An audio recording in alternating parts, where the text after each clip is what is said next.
Hi, everyone. We are here at the headquarters of Lena Pakistan at the Barak Center. And I'm in Karachi, and I have for you for Lena Pakistan Foundation Story number 23, the amazing Rafia Ilyas, who's in Lahore with us. And she is chair of the Lena Pakistan Lahore, or Lead in Lahore Architects Circle, and is a leading architect who is famous for doing cutting edge Silicon Valley style architecture in Pakistan. Hi, Rafia. How are you? Hi, Tara. Thank you for having me. I'm good. How are you? Fabulous. And we're so excited and honored to have you here. You're quite an icon in your field. Thank you so much. I'm so excited myself. It's great to be part of Lean In and great to see you again. And, I'm glad to be here.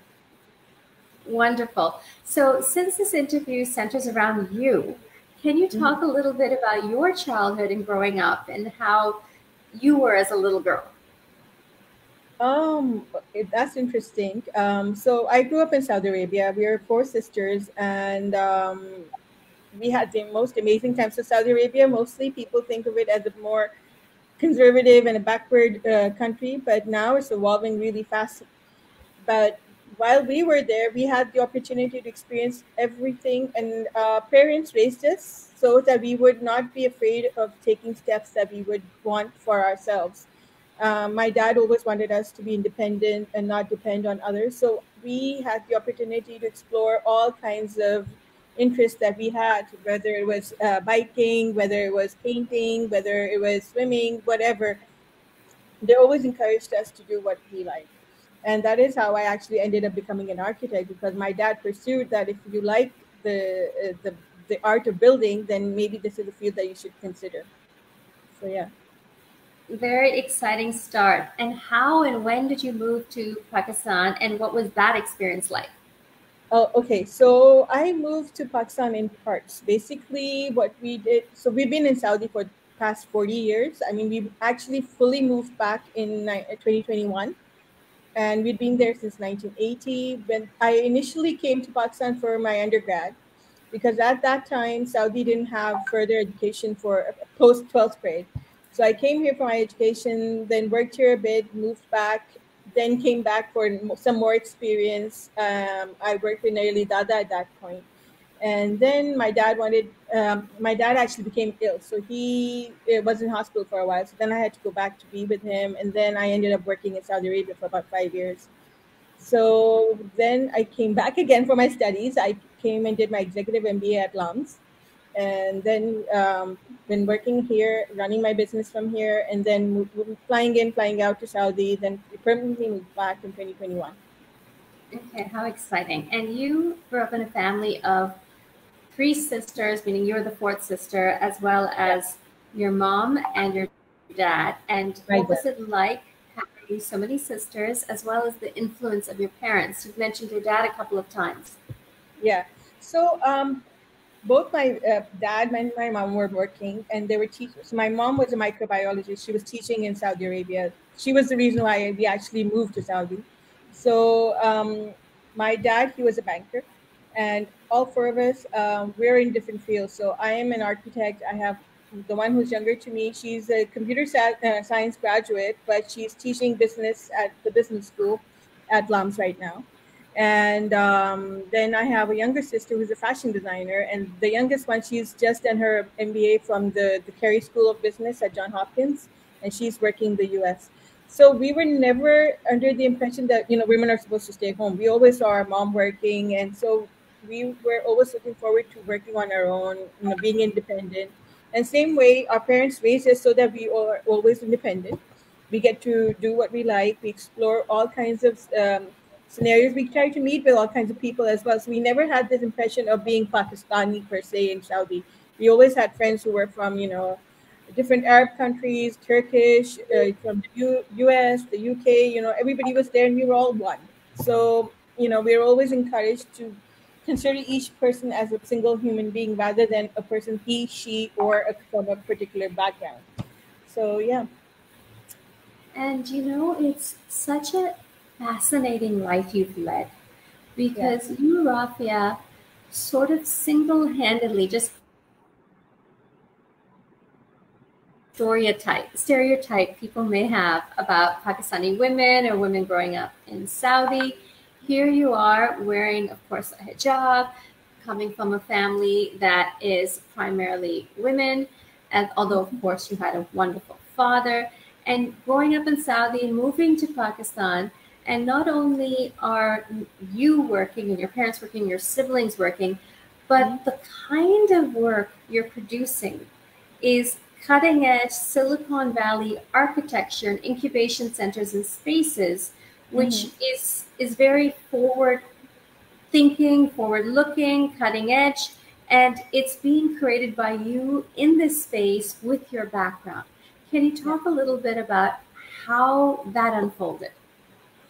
Well, so the benefit of being in Saudi is that you can get all kinds of exposures, right? So if I had been in Pakistan, maybe I would not have been as enlightened or as exposed to the different kind of spaces that exist globally, right? So I got to travel to Europe at a younger age. I got to see different countries at a very young age. So I sort of was, observing all kinds of people, all kinds of spaces, and I had that knack in me for observing how people behave. And as a child, I was a very quiet child, so I wasn't one of those who would go up and start talking to any random person immediately. I was very reserved.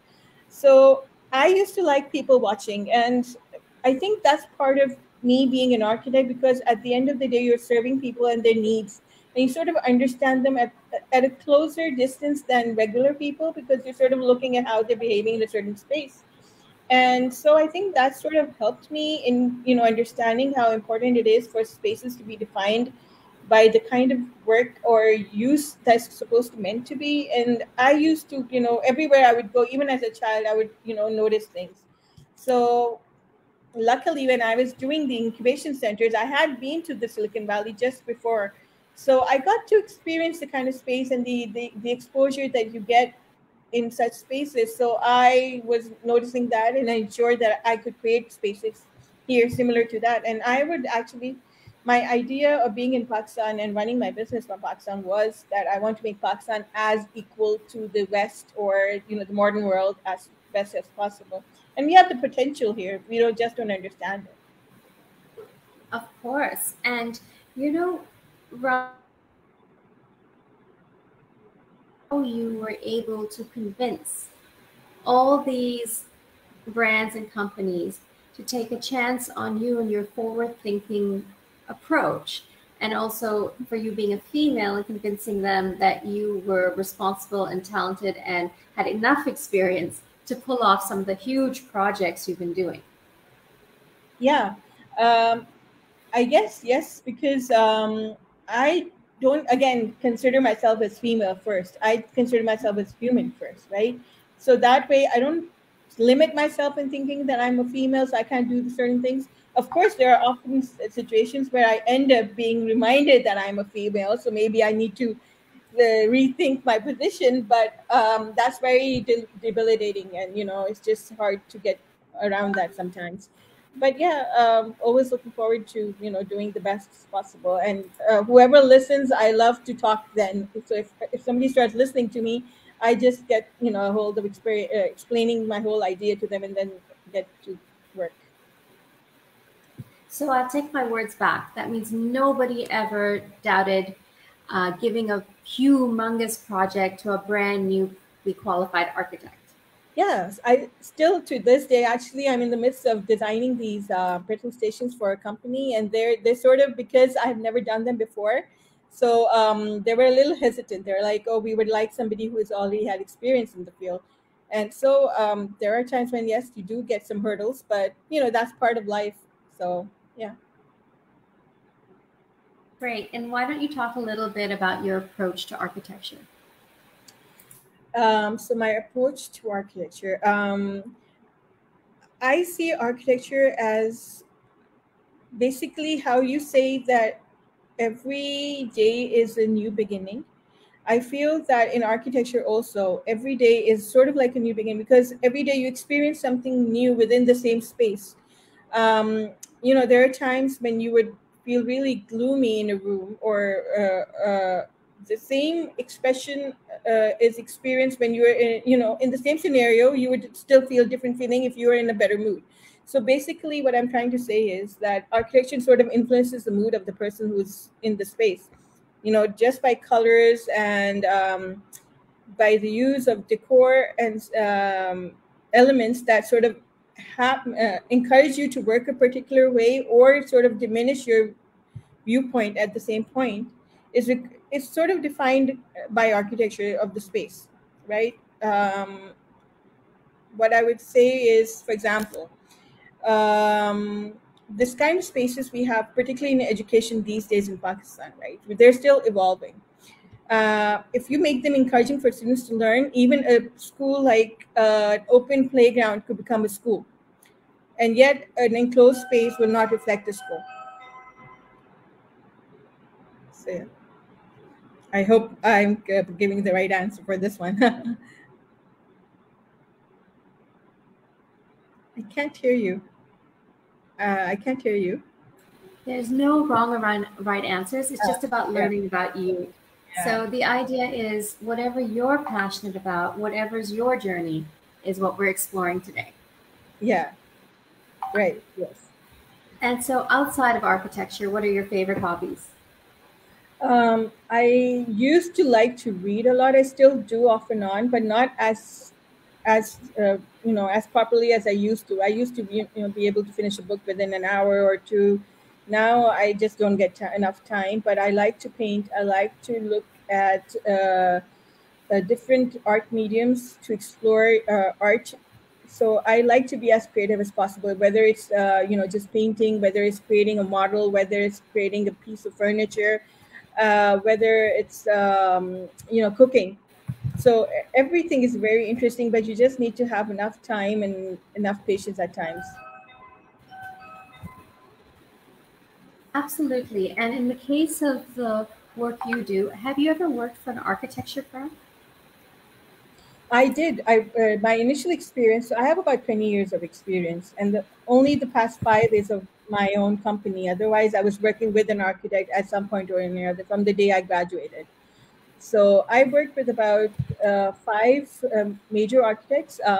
One was in Saudi. The rest were all in Pakistan. So they were all namely architects and interior designers. So Ispa Hassan, Nayeli Dada, Mansoor Mazhar Associate. They were all major names while I was working with them. Well, I think that they are quite legends in their own right, of course. Yes. Rafia, talk a little bit about being part of the Architectural Women's Association. Now you're, of course, a really exciting leader in Lahore for Lean in Pakistan, and you lead and share the Architect Circle and how it's been unfolding different ways to bring women involved into your circle who are architects, and how much you enjoy that sisterhood. Yes. So I'm so excited to be part of Lean In and as the chairperson for the architecture group circle in Lahore. I'm also part of the Women in Pakistan, Women Architects in Pakistan group, and so it helps us women unite together in our field, which is mostly a male-dominated field, and we're standing by each other and helping each other and gaining the right kind of experiences and helping in situations where they would not be able to find help. For example, getting the right people on board, finding the right vendors, etc. I mean, these are just minor things, but as women in our particular field, which is a very difficult field, it is best to unite with similar people and similar which who have maybe more experience than us, and just benefit from their experience, and give shelter to those who are unable to stand on their own yet, and educate people and stay strong. Well, that's just exciting. And, Yes. this community of women supporting women and Lean In, of course, and Cheryl's book that we're all very aware of has been such a game changer across the world, in that it has been emphasizing the importance of leaning in to your career, your dreams, and believing in yourself. Yes. Have you found, in fact, there probably have been so many lean in moments in your life, but maybe you could share one or two moments in your life where you truly leaned into your career and dreams? So I think starting on out on my own here in Pakistan. After while I was doing my executive MBA, when I got the opportunity to actually start to design the National Incubation Center. That was the second actually National Incubation Center at the moment. Now we have about seven, and I'm the only architect who has actually done three of them out of the seven. Um, I had the opportunity. I had actually gone to discuss a furniture business idea and ended up running, getting the project. For furniture? Yeah, furniture. So I always wanted to have a furniture line. I still don't have one, but that was the idea. How I actually started getting into the discussion of where I could start on my own after I do my executive MBA. And at that point, the director of the space was so interested that he said, okay, if you can first design us a space, then we can see, he's and make it look like Google. So that's how I actually took the step of the leap of faith, and actually stood on my own.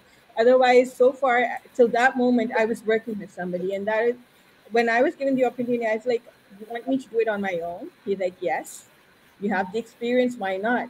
So that's how I, stood up, took a deep breath, and said, "Okay, I got this. I'm going to be able to do this." So, without any resources, literally, I was just being a student in the university, and I got the opportunity. I did the whole design myself. The whole concept was designed by me. People come up and still ask me, "So, what was your role?" And I was like, "I did the whole thing." And they're like, "Really?" So I was like, "Yes." And that was the first moment where I actually was confident enough to take a stand on my own. I was able to, after that project, I was able to do many more projects which were of a national level, and got the exposure that not most people do when they're first starting off on their own. And I'm so lucky and blessed for that. Okay, wonderful. And Rafia, when you look at your own career, have there been any regrets you have of not leaning in at any point? Initially, yes. So if I look back, I was one of those people, like I said, I was a reserved person. So I would not take the opportunity on my own. I didn't have enough faith in me. I always thought I was not fit to do certain things. And just because I didn't feel I had the guts. But it's just, you have to believe in yourself and take the go, and, go get it.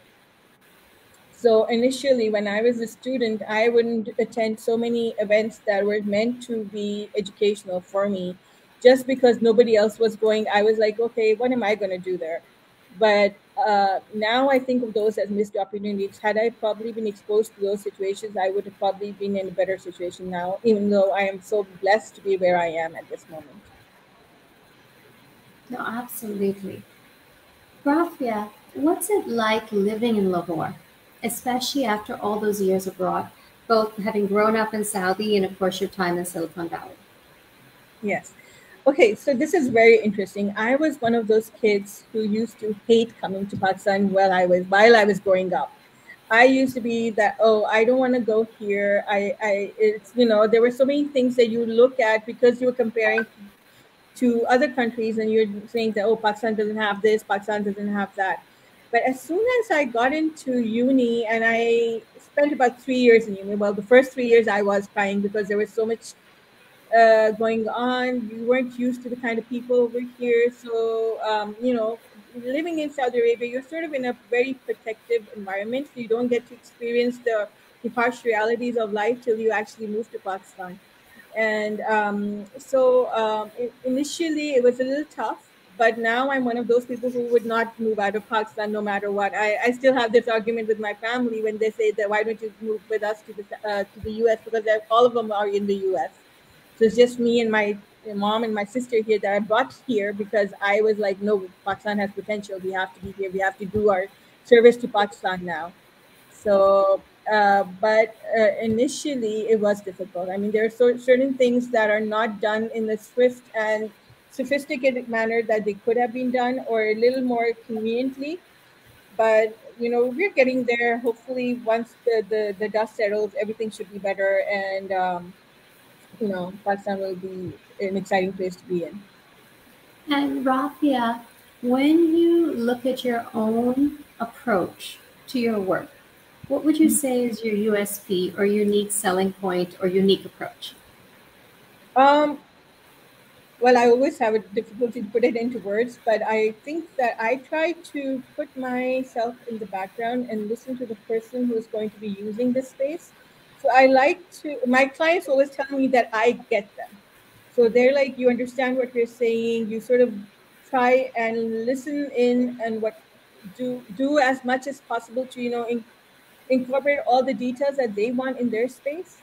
So rather than imposing my own design philosophy to others, I sort of lean into what they're saying and listen in and sort of give them the atmosphere that they're hoping to get rather than imposing my design as an architect. Because mostly, typically, most architects they don't listen into the client. They're like, okay, we've designed the space, but this is how it's going to be. You do not have a say in how to manipulate the design.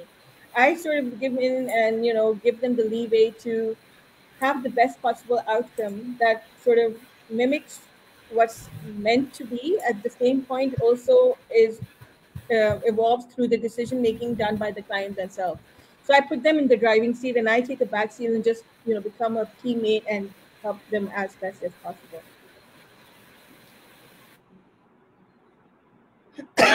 Excuse me. Do you have any funny stories or anecdotes of experiences you've had in your work? Funny stories at the moment. I mean, there are always something new coming out. At this moment, I'm a little devoid of the idea.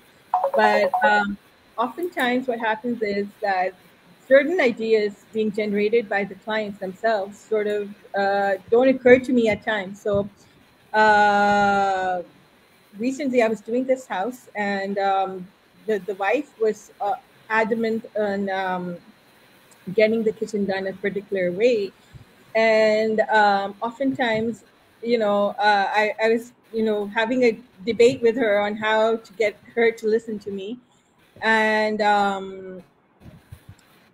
at the end what happened was that she picked a color that wasn't the right color, and then what happened was it sort of looked ridiculous in the space, and she was like, oh, I should have listened to you in the first place. So yeah. But I mean, the Well, I'm sure. funny stories. Yeah, sorry. Well, Go of ahead. course, I'm sure there's many such examples of Yes. when you were trying to convey your sensibility to a client who had their own vision, and then Yeah. ultimately you guys became aligned. Yeah. And what happens is, both parties have to listen in. So the problem in our field is that people have this inherent belief that everybody is an architect. So they would not sort of listen in as often as possible as the architect is listening in, because they think that, oh, we know better, we know our design better than you do, so let us rule the roost. And then once they're in a deadlock, that's when they turn back and say, oh, okay, get us out of here now. So That's yeah. the first time I've ever heard that. I know everyone thinks they're a photographer, but I didn't Yeah. know that everyone thinks they're their own architect or a They seasoned do. architect. Oh my God! Every single client, particularly so far, has the feeling that they know better. So yeah, Okay, that must be quite an interesting element to your yeah, work. it is. It is.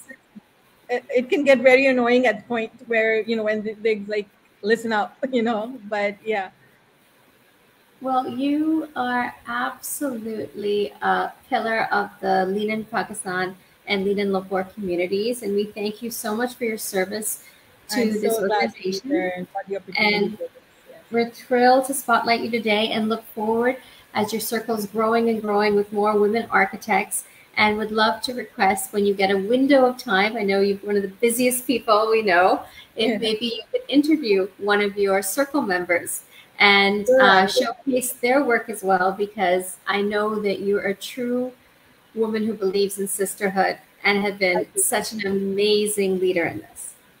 Thank you. And I would love to get into a situation where we could actually have women participating in a forum together, and reflecting what we can do together as sisters, because there's so much potential. As you know how they say, it's an old, not an old thing, but actually there's a hadith that if you're standing together, you're stronger than what you are as a single person. So the more the merrier. The I would love to have more and more female architects being represented, and them to be encouraged and do what they are and make Pakistan a better place, because it's all togetherness. It's nothing more than togetherness that we can do to progress. Absolutely. Thank you so much, Rafia, for your time, and wishing you the best of success always. Thank you so much, Sarah. Always a pleasure to be here.